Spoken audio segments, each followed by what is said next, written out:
How to change a shipping address in Shein after placing order. Hey guys, welcome back to our YouTube channel. Without any further delay, let us get started. Launch your Shein application first and get logged into your Shein account. Tap onto Me section, and if you scroll below, you will see My Orders option. Tap on View All. As you do so, you will see all the orders that you have made from your Shein account. Also be noted that if the orders has already been unshipped, the delivery address cannot be changed.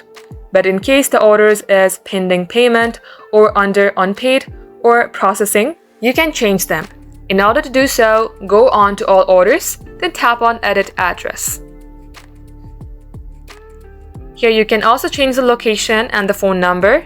Once you do so, tap on to Save. Just like so, this is how you can do it. Thanks for watching the video till the very end. If you'd like to see more videos on this topic, then do comment down below. We will catch you up in our next upload.